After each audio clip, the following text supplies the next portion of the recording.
presented by Public Music Mathli. Written by Rishabh Roy, singing by Bipin Diwana.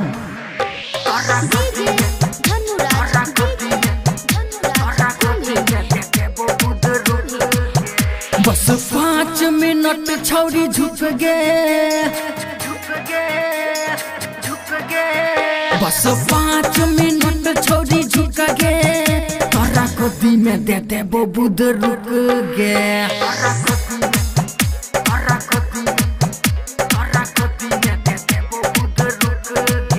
आई मिठाई बउआ अपन भरोसा के भूख गे, तोरा गोदी में दे दे वो बुध रुक गे।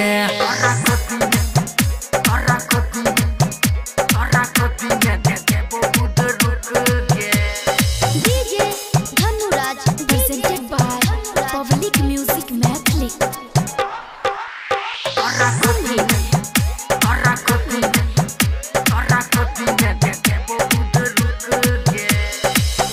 देबो टना टना तोरो है गे मन के, देबो छौरी मजा के कुआरे में सजन के हे गई। कोई देबो टना टना तोरो है गे मन के, देबो छौरी मजा के कुआरे में सजन के। अभी मौका मिलल छौ नहीं चुक गे,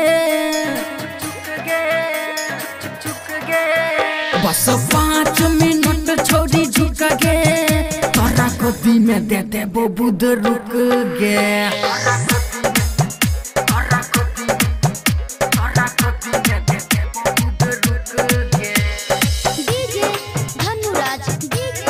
Presented by Public Music Mathli.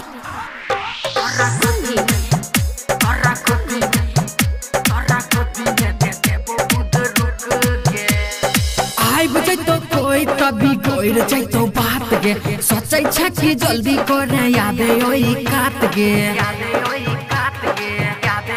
हे गई आई बजे तो कोई तभी कोई तो बात गे, सोचे छ कि जल्दी करे याद ओई काट गे। राइटर सब रख लिख तो तोरा पर भूख गे, बिपिन दीवाना हर्ष देखो टुका टुक गे, तोरा गोदी में दे दे वो बुध रुक गे।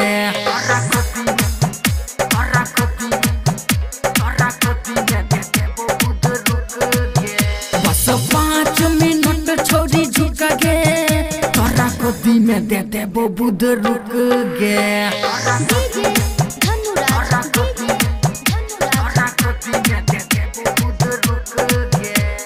Recording studio Public Music Dudhpura Bazaar.